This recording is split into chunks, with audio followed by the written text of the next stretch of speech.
тулд хөдөлмөрлөдөг.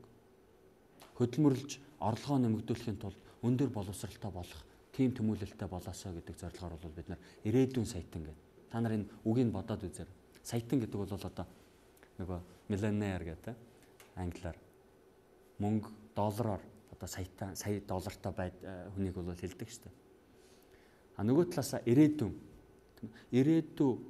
рүүгээ тэмүүлээд ирээдүйд тэр хүн саятан болохын төлөө одооноос эхлээд сурч боловсроод хөдөлмөрлөө сайхан гэр бүлтэй болоод сайхан амьдралыг зохицуулаасаа гэдэг тийм санааг бид нар бодож байгаад энэ нэрийг өгөөд энэ бүтээгдэхүүнийг гаргасан. Тэрний дагаад бол банкуд хүүхдүүдэд ер нь ирээдүйд нь боловсролоо олж авахд мөнгө хэрэгтэй байна.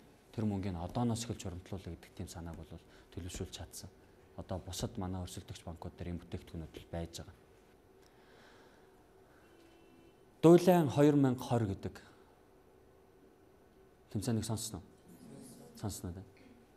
Тэгэхээр энэ ямар зорилготой вэ? Дуйлайн 2020. Бид нар 2020 он гэхэд өөрийн гэсэн бахархах, очиж балиашглах хөл бөмбөгийн багтаа болъё гэдэг санаа явж байгаа. Бид нар өнөөдөр юм жоохон бага хүүхдүүдэд түрүүн танаа багш хэлжээ л шүү дээ. Авиасыг бол хүн ингээд төрхөөсөө олж гарч ирдэг. Хөдөлмөрийн үр дүнд авч. Тэгэхээр өнөөдөр тэр бололцоог нь олгоод биеийн тамир заал тэр тоглох талбайг нь гаргаад өгвөл багш хүмүүжүүлэгч юм. Олоод өгвөл бид нар монголчууд тийм багийн спортод амжилт гаргаад Азида аварга нь болоод дэлхийд өшөө өрсөлдөх тийм боломж байгаа гэдэгт бид нар бат итгэлтэй байна. Тийм учраас 2020 он гэхэд нэг том шуугааныг дэлхийд даяар тарив. Тэрний юу гэхээр Монголын хаанаас ч юм мэдэгдэхгүй юм нэг хэдэн залуучууд баг гарч ирээ. Бүх одоо дэлхийн сайн багуудтай ан ман үзэлцээд ирэх. Тэгвэл бид нар өнөөдөр Олимпийн аварга гарахад бид нар яаж баярлалаа. Нэг үндэстэн шиг тийм ээ болоод шүн гарч ирээд далбаагаа мандуулаад төрийн дуугалаа дуулаад төрийн удирдлагууд маань талбай дээр гарч ирээд маргааш нь очиж бүр тэр телевизээр том дэлгэцүүд тавьсан гудамжинд үзээд зарим хүмүүс бүр сэтгэл нь хөдлөөд онгоцны билет аваад шууд бэж очиж тэндээ балиашглаад тэгээд ингээд өчнөө олон зуун улсын үзэгчид ингээд үзэж байгаа тэр боксing тэмцээний үеэр тэр хятад болж байгаа юм шиг биш Монголд болж байгаа юм шиг Монголын боксны нэрийг тийм ээ тэр олон 100 сая хятадуудын донд Монгол нэрийг ингээд уухалж дуудаад байсан нь бол гайхамшиг байсан байхгүй. Тэгэхээр ийм амжилтууд бол биднийг ингээд нягтруулж нэг дээвэр дор авчирч Монгол гэдэг энэ сайхан гэрийн дээвэр дор ингэж авчирч өгдөг чадалтайгаар харуулсан. Энийг бол бид нар гэхдээ 3 жилийн өмнөөс бас мөрөөдөд яваад байсан юм байгаа байхгүй. Дуйлан 2020 байг. Тэгэд энэ мөрөөдлийн төлөө зөвхөн спортоор биш. Хамгийн гол нь хүн бүр дор дорноо. Би бол өөрөө одоо бизнест, эдийн засаг банкнд тийм ээ ийм амжилт гаргахын төлөө ингэж явсан шиг. Та бүхэнд ч гэсэн дор дороо зорил гаргаад төвшин баяр шиг манай бусад олимпийн аваргууд шиг мөнгөн медальтнууд шиг тэр зорилгынхаа төлөө ууггүй явбал Монгол хүн хаанч ямар ч амжилтанд хүрж болно гэдгийг л хэлэх гэсэн. Тэр амжилтыг гаргаснараа өөрөө та нар заавал эх орныхоо төлөө бид түр хэлсэн цус урсгах хэрэггүй. Өнөөдөр бол арай өөр ертөнцид амьдарч байна бид нар. Өөр цаг үед амьдарч байна. Өөрийнхөө хувийнхаа амжилтыг та бүхэн тэгж баталгаажуулж чадвал жинхэнэ эх оронч хүн гэдгээ бидэнд бусдадаа харуулах боломжтой. За ингээд цаг бол нэлээд явчихж байгаа бах. Пленк бол барилж дуусч байгаа бах. Тэгэхээр та бүхэнд ганц хоёр сонирхсан асуулт эсвэл санал байвал хэлэх нэг тийм цаг байгаа. Асуулт байна уу?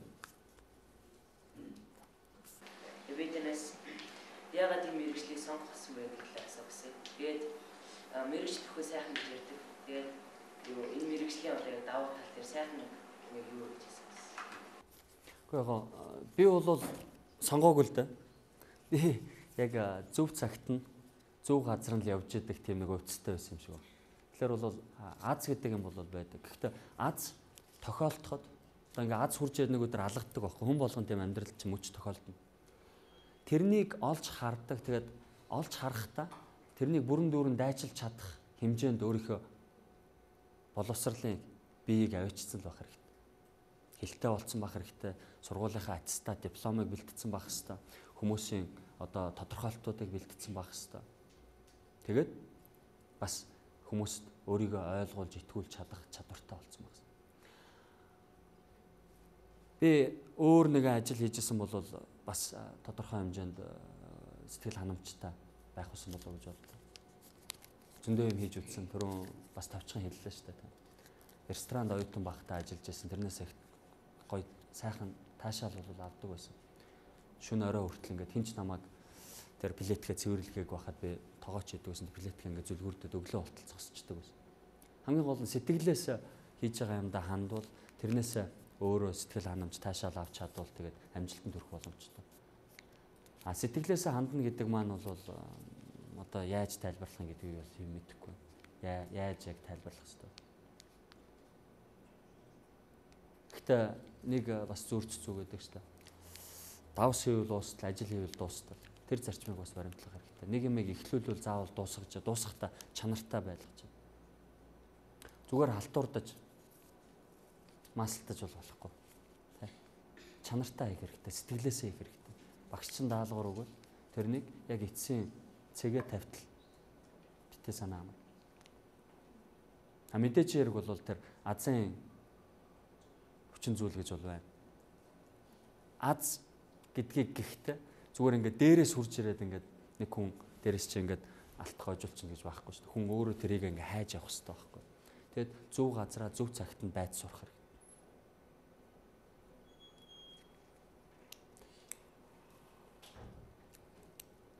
Хүн болгон мундаг од болох ёсгүй. Хүн болгон олимпийн аварга болохгүй. Гэхдээ дорно өөрийнхөө сэтгэлд өөрийнхөө хийж байгаа ажилдаа өөрийнхөө ханийхаа өмнө хүүхдүүдийнхээ өмнө тийм болчихлоо болж. Хамгийн гол нь аз жаргалтай байх хэрэгтэй. Түрүүн танаа багш бас хэлжсэн. Мөч болгон үнэтэй гэдэг амьдрал. Өнөөдөр том болох гэж бити яараараа та нар. Би айгүйх яардаг байсан. Тэгээ дандаа л нэг ирээдүйдээ нэг зориг тавьчаа тэрэн рүүгээ ингээд яарад байдаг байсан. Тэгээд одоо 35 та гэдэг чи яг ингээд хамгийн оргил насныхаа оргилын зэгт ирчлээ гэсэн үг шүү дээ тийм ээ. Дунд нь тэг яг голд нь хүрээд ирлээ гэсэн үг. Тэгэхээр өнөөдөр гэдэг өдрөө сайн хайрлаж явж байгаа. Яг одоо энэ мөчөө хайрлаж явж байгаа. Танаа багшаа хэлжсэн санаа бол тэр л байх гэж би бодож байна. Тэгэхээр яг энэ өнөөдрөө хайрлаж явж. Энэ өнөөдөр би юу бүтэв? Хинд юм өгөв? Өөртөө юу сурж авав? Дээрээс нь нэг зүйл бас нэмэлч. Юу гэхээр бас танаа багш чинь тэр санааг хэлжсэн. Эрдэм боловсрол гэдэг бол хамгийн том баялаг. Хүмүүс өнөөдөр мөнгөний хойноос сэтэрхийг хошуурж байна. Мөнгийг боловсрол олж авчирна та нарт. Мөнгийг бол хүн ингээ аваа явчиж болно, дээрэмдээ явчиж болно. Та нар алдчихж болно. Нэгэнд оюунда, тархиндаа, сэтгэлдээ хийцэн байгаа сэтгэл мэдрэмж боловсрол мэдлэгийг бол хинч та нараас авч чадахгүй. Бүх хэмийг нойлоос эхэллэхэд амьдралаа сайхан аваад явах боломжтой. Тэгэхээр өнөөдөр энэ сургууль багш дээд сургууль энэ боловсролын тогтолцоо гэдэг чинь бидэнд үйлчилж байгаа нийгмийн одоо хамгийн чухал нийгмийг цааш нь урагшлуулахад хамгийн гол хүчин зүйл болж явдаг зүйл байна. Тэгэхээр өнөөдөр та нар сурагч байгаадаа маш их олзуурхаад энэ өөртөө хөрөнгө оруулалт хийх тэр та нарын өмнө бүтээгдсэн байгаа мэдлэгийг өөртөө шингээж авахын бололцоогоо 100% дайчлаад сайн шингээж ав. Ягаад гэвэл мэдээлэл мэдлэг илүүдэхгүй. Ямар ч бизнес хийсэн дараа нь энэ мэдээлэл мэдлэг чинь та бүхэнд алт болж эргэж орж ирэх боломжтой байна. За өөр нэг асуулт авъя. 93-аас сургуулийн суугчсан 93-аас сургуулийн байнгаас үүсэж байгаа тагбалаг. Тэгээд би нэг асуусан та Монгол орны ямар байгаа шиг зүтдэг вэ? Тэгээд та яг Монгол орныхоо юугаар илүү их бахархдаг вэ? Бусад орноос илүү.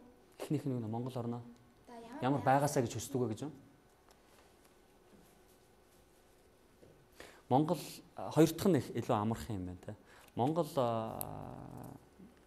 орны маш их олон зүйлээр бол хүн бахархаж болно. Би түүхээр их бахархдаг, хүмүүсөөр их бахархдаг, өөрийнхөө хүүхдүүдээр их бахархдаг, өөрийнхөө ааваар их бахархдаг, газар шороо манай энэ ус уул хаанч байхгүй давтагдаагүй тийм өвөрмөц тогтолцоотой юм газар байж байгаа. Цаг агаар нь хүртэл шал өөртэй. Мэдээж хэрэг болохгүй бүтэхгүй юм зөндөл байж байгаа годомжинд гараад. Гэхдээ энийг бол төр зуурын зүйл гэж боддог.